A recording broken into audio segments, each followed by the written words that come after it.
Hey everyone, Genome here, coming at you with my next video in my Legends of Venom series.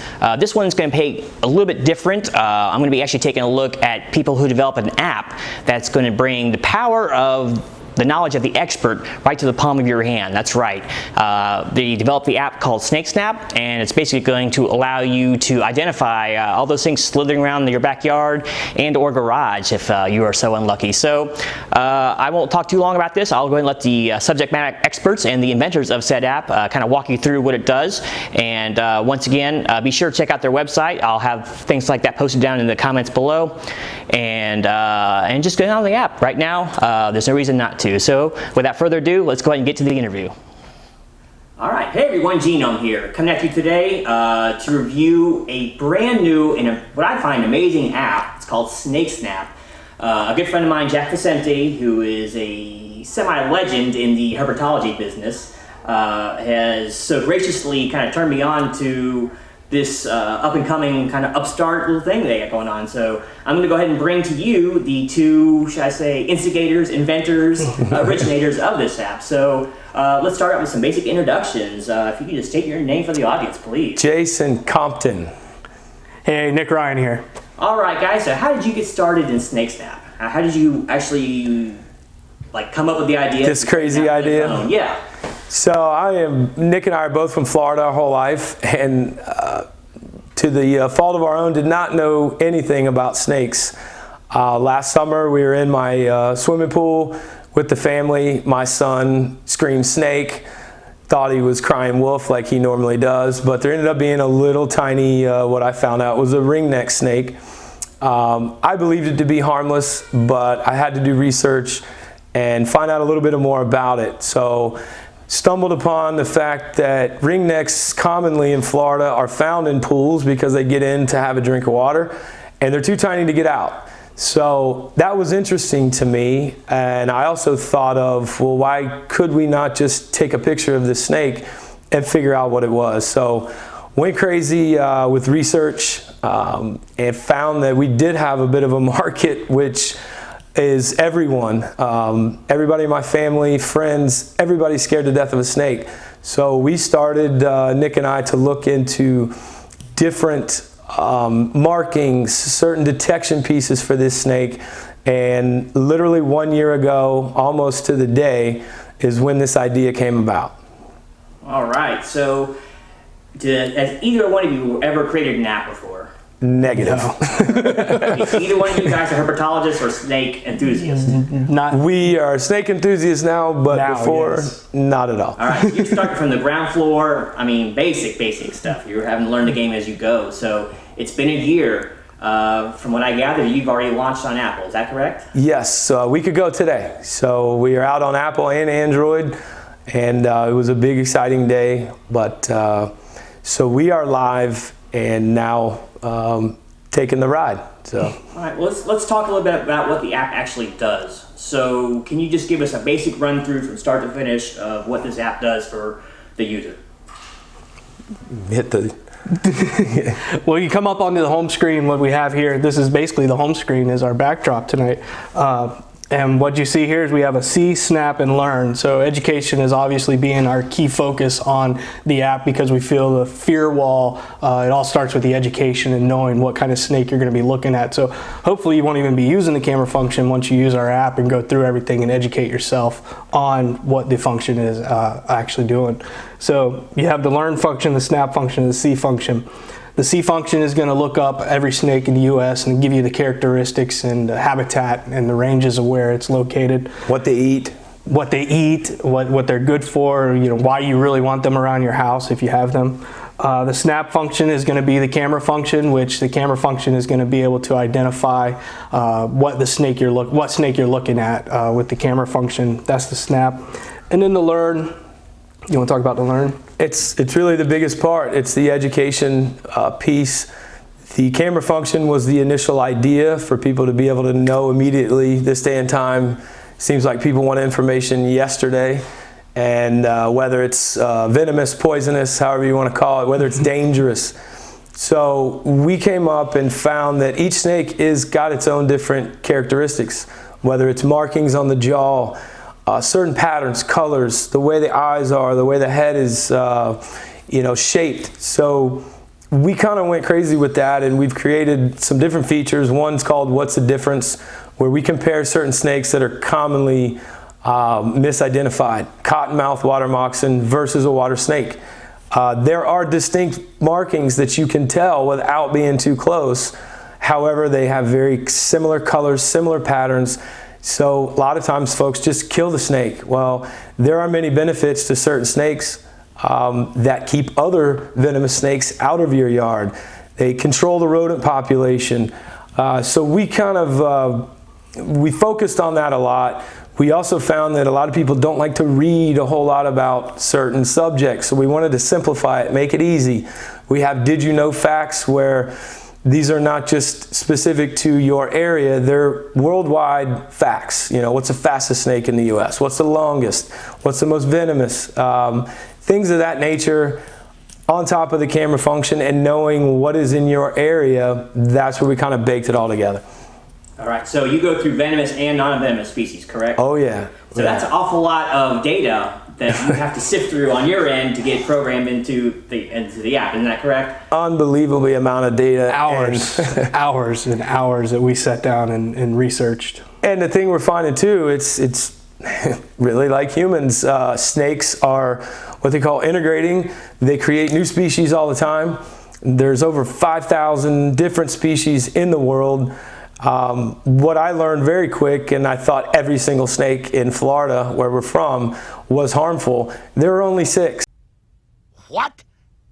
And there's probably 65 other ones, subspecies, all down the line, that are not harmful. So that was interesting to us, and we kind of focused on that knowing whether it's venomous or not is important, because that'll help break the fear wall down. Knowing how to remove the snake, knowing what to do.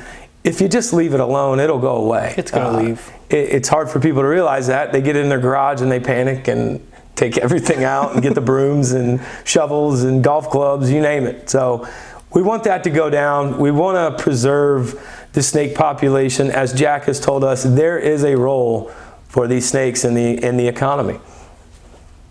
All right, so Nick, you said that you told me offline that you're kind of a first responder in that kind of position. You think there'd be any correlation for this app and that? I mean, have you ever got an emergency call saying that there's been a snake bite here, or we have Daily. Absolutely, yeah. Here in Lake County, we have the new Venom 2 response up here, and they're receiving at least 5 calls a day, averaging of just snake calls, not necessarily bites or anything, but snake calls of people that call 911 or call the non-emergency number to help identify what snake there is. So remove it. Yeah, or get it out of there. And so I've ran calls in the past of a snake. She didn't know what kind it was. It got out and bit her, moccasin. and ended up being just a rat snake. And but it was. We didn't know what we were going in after, so that was fear factor on our end. And then knowing, had she gotten a picture of it or something, then we could identify it pretty quick. But, the education, we're going to say education 100 times, because we feel that's how we learned about these snakes. Like I said, you said earlier, we're not herpetologists. We didn't know anything about snakes up to We are going to go herping though soon. Yeah, so we are going to go herping. That's the thing. In the South, we went shining for deers, gators. Now we're going to go herping. But a little other tidbit is people are sending photos into the fire department. Mm-hmm. So the way we looked at it is, if either the fire department on the other end has the app, or the user at some point, they can upload the photo, be able to identify the snake, and either not bring a truck off the lot to go to that house. If there is a bite or we're in a venomous situation, minutes are crucial in first response. So if they know something and there is a bite, and it's not a rat snake, it is a cottonmouth or it is a diamondback, 10 minutes saved could help someone save their life. They'll contact National Poison Center. So the process starts a lot earlier than getting on scene. It was really the biggest draw with going to the fire departments and partnering them, because they are the first response for snake and venom calls. All right, so I was told in the future this is going to be completely automated, right? Correct. An algorithm finding it. But for right now, you're actually sending a picture to a person when this app takes a photo, right? We have a team behind us, Nick and I included, but we have some, they don't like to be called experts, but people that are very knowledgeable in the herpetology world that are tremendous in helping us out. Building an app, which we are learning is a money pit, more or less. We put everything we have into it. There is a lot of behind the scenes work that we have to do. So we are manually identifying these now to get people educated, kind of break that down and slowly educate folks on the differences in these different snakes. But yes, we're pretty much running on no sleep lately. I got bags under my eyes right now, you can probably see. But it's the juice. This is what we want to do. We're putting everything that we have into it, and we're trying to stay ahead of everything. So it is more or less a 2 to 2.5 month launched phase, called a beta test, whatever it is. But we did not want to wait until the end of the year when summer is close to over to put this out. So we're going to phase it. Folks just have to stay with us. There's a lot of money involved, a lot of time, a lot of energy. But hopefully by the mid to end of summer, which seems to be always summer in Florida, we will have it fully functional. And then the process is not over at that time. We have game ideas. I've got 2 little ones. Nick has a young son as well. They're always on these tablets and phones. So we want to gamify it, teach people in a different way what these snakes eat, what they do around your home to benefit. So we got a lot of cool ideas, and this is just the tip of the iceberg. All right, you guys mentioned pretty substantial cost to get this off the ground. I mean, this is not some fly-by-night. They're going through Apple, they're going through Android and all that. So how much is this app going to cost the user? Can we just say in the hundreds of thousands? Technology is cheaper these days, so we'll say that. This idea was probably not possible a couple of years ago. Technology is always advancing. The phones now are even better. There's new phones coming out with actual nature shot type abilities. So we put a lot into it. I don't know if I want to be too specific with it, but it's a lot. We are looking, to continue to gather funding because of the ideas that we have. They cost money, and the folks that we're using to help build this in Orlando are very, very good at what they do. But their time is expensive. So we want it to be right. We want it to be on point. We want it to be simple. So we're basically paying top dollar for this to be a success. The user is only going to pay $0. Correct. Download. It's out there right now. Go out there and get it. We'll have paid functions down the line, but these will be just like you pay for a game or you upgrade to certain things. But we have a lot of different ideas to snake removal facilities. We are hoping to partner with snake removal companies to give them proprietary connections based on specific geographical locations. So if you're in Orlando, Florida, you come across a snake, it's in your house. Everyone's going to freak out whether or not it's venomous or not. We want to provide a service where people can just hit a button and be able to have somebody come out immediately. So the quicker that we can connect with the user, have resources at their disposal, whether it's first response, removal, knowledge. One-stop shop, basically. Yeah, there you go. Everything included.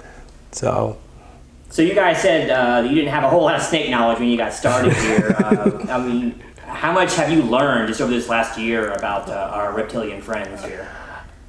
Oh man, I've learned so much just in the last 6 months of knowing, I can look at a snake and tell you pretty much what it is down here in the South.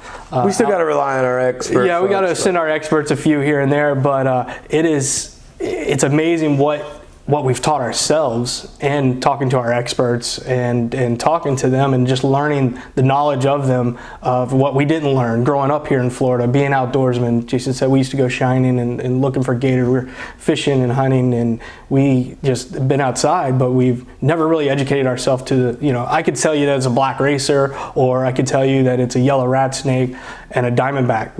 Outside of that, I didn't know we had timber rattlers here in Florida, but pygmy rattlesnakes, pygmies, and things that look like coral snakes, but are not. So it's really, it was kind of that we're the test case really for this. It doesn't take a lot to learn. to know what's around you. And when I first met Jack Faceni, he was very leery as far as who is this kid and what's he doing in my facility. But he figured out pretty quick that I had done my research. I think I've had 2 or 3 nights at 4 in the morning where I ran to Walmart to get more ink for my printer. So people thought we were crazy. They may still think we're crazy, but this is something we believe in, and we're going to continue. So yeah. Now, is there any plans to tie this in with the state network at all to make it like the go-to app for, tie in with, like you said, fire department and other maybe venom response units? Absolutely. We've already been in talks with local fire departments and talked with out west fire departments. We flew out to Arizona and went out there and talked to some of their fire departments, and they're literally running the calls out there. While we were there for 2 hours, and they had 5 calls of snakes and they do the removal themselves. So that is, when we talked to them about it, they were like, we're doing a PSA as soon as the app comes out. We want you guys to come back out and sit down and talk with us about, what the app does for these homeowners and the users, so they can use it instead of tying up an emergency response unit for, a removal of a non-venomous snake, or when there's a wildfire out there, they could be doing other things. But I think what you said, the state agencies, what our vision is once we gather analytics, where certain snakes are. There are certain ones that are protected, that are endangered. So the more we can figure out where these snakes are actually geographically located, that can help conservationists, it can help wildlife services, fish and wildlife. So we're not there yet, but we know we will be there. So that is definitely an interest of ours, and we hope it to be an interest of those folks as well. All right, so I'm going to ask a few kind of layman questions here, all right? This is for John Q. Public, who doesn't know anything about snakes, and we'll talk about your app too a little bit here. So first off, I'm scared to death of snakes. Do I need to grab this snake and pick it up and take a picture of it? How close do I need to be? Absolutely not. Leave it alone. Is that a fact? That's a fact. Yeah, more than likely, by the time you get your camera out, the snake's going to be gone. Get on the app, educate yourself, and look up what you saw. If you happen to get a picture of it, if you weren't in the app, there's a function in there you can upload the picture that you took of the snake, and it'll tell you what it is, tell you all about it.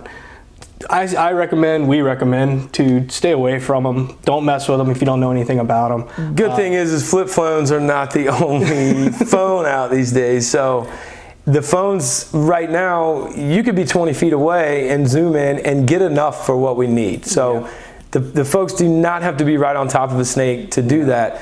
What most people don't know is a lot of the venomous snakes that are scary, I kind of call them slugs. They just stay there. They're not attacking folks unless you attack them. It's like picking a fight with a bully. You pick a fight, then they'll be defensive. But black races are hard to catch because they are fast. But if you can see the white chin in our area, you'll know immediately what it is. So no, they don't have to be too close. And it's again because of the technology. So we're using the resources and the technology to our advantage. So no one has to be right on top of it. We don't want folks getting too close and getting bit. So, but the end goal really is the folks don't have to use the camera function. If you know already what you're seeing based on the information we're providing, then you don't need the camera function. So, but more or less, all snakes in the U.S. are defensive, not offensive. I know there's certain cases where you may not know that you're in the middle of something they're protecting or their prey. So there could be some instances where they could be aggressive. But if you corner them and you try and kill that snake, they're going to defend. So, yeah. Now, wouldn't it be easier for me to just send you a picture of a dead snake? Should I kill it first to take the picture, or be safe? That will happen, and a lot of folks kill and ask questions later. So we're prepared for that. We've got a lot of markings that we can tell under the belly, on the face. I mean, if it's completely mutilated, we might have a challenge, but a lot of folks are sending us pictures asking if we can tell based on the skin. We can tell whether or not it's venomous or not based on the length of the tail and maybe the eye structure. But no, we're going to bake this to where we're going to be pretty accurate in anything that comes in. So because we can tell these markings, colors, we should be able to detect it. knowing what location you're in is key. Geographical location is a big prong of this app. If we didn't have that function, I don't think this app is possible. So geographic location, knowledge of where you're at in the U.S. is going to help us come up with that identification. But to answer, no, don't kill it. The research shows that the majority of the people that are getting bit by these dangerous snakes are because they've tried to touch it or kill it. And that's when it usually happens, trying to pick it up or kill it. That's right. And so don't kill the snakes, and we need them. They serve they're here for a reason, and we really do need them. Yeah. All right, guys, so you don't want me to kill the snake, but what good do they do? Well, why should I have them around my house? Oh. So the non-venomous ones, what we have found is a lot of them keep venomous snakes out of there, and or rodents. So if you don't want a rat in your house, then you might want to keep the rat snake around. As far as the venomous snakes go, Jack has explained this in detail with us. There is a lot of research and scientific research being done around venom. I personally believe venom could end up curing cancer one day. Whoa. They are taking care of pain management for cancer patients now. There's certain ailments that folks have out there that venom is a big prong to that. On the other side, if people do get bit, we need the anti-venom. And so you can't eliminate them all. It's not going to happen. There are creatures of the world. They need to be respected. Obviously, there's got to be some sort of population control. That's where the removal companies could come in. But I'd say on both ends, there is a benefit. Yeah, so, absolutely. No one wants one in their bedroom, but right. Outside, leave it. It's going to leave. It's going to go. You'll probably never see that snake again. Now, I'm from Florida myself, and we've all heard the legends that a snake's going to chase you down. It's going to come after you. They're mean, they're nasty, they're evil creatures.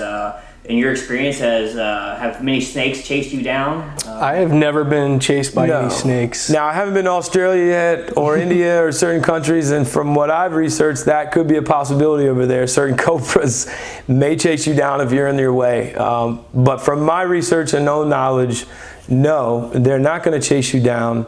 But as soon as you pull that card and you try and kill the snake, get it out with your golf club or your shovel, then yeah, you might have an issue. So yeah, no, they don't. That's I don't want to be that close to them. Even the cottonmouth. Even the cottonmouth. Everybody growing up here in Florida, I was always taught that cottonmouth will chase you, get away from there.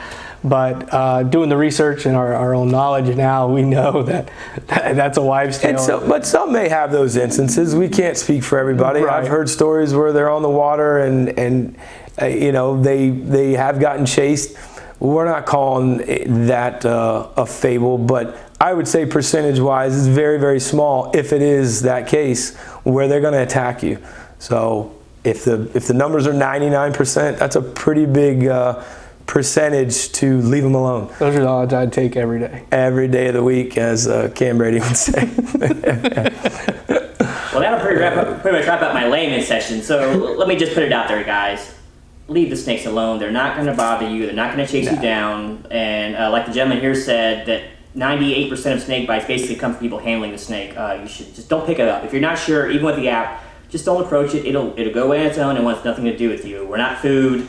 Most of the time they bite, it's just for defense. So that's right. Let live, we say. They serve an important ecological purpose. This is not like a tree hugging section or anything, but I'm just saying. Correct. We're not here to preach. Mice, and if you're afraid of snakes, well, the snakes can eat a lot of the mice that people are afraid of and do actual damage to your home. So just live and let live, in my opinion. But these guys got a great product going on. So is there anything else you guys want to talk about this app?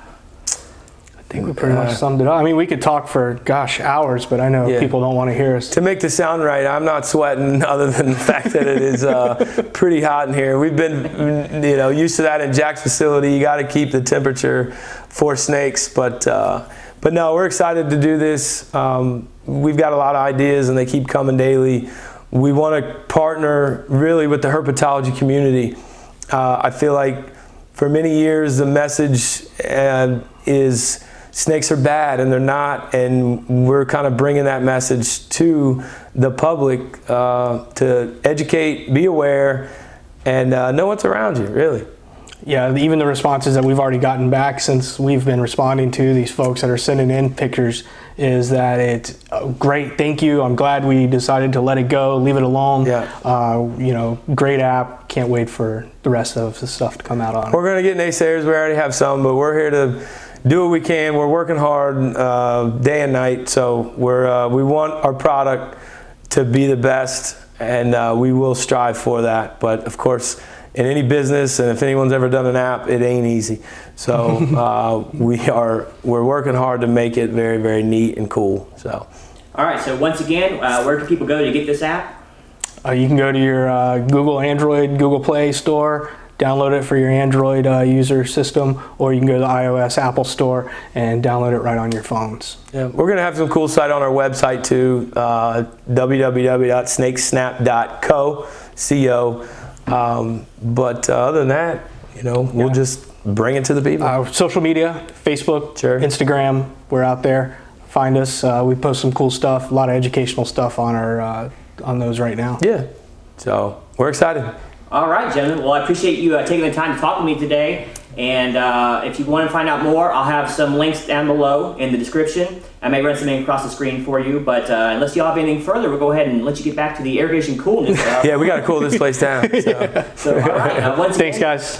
thanks for watching, and like I said, be sure to go check this out on Android and or Apple phone. So until next time, this is Gino, and a very cool app. Thanks, man. Out. Thank you.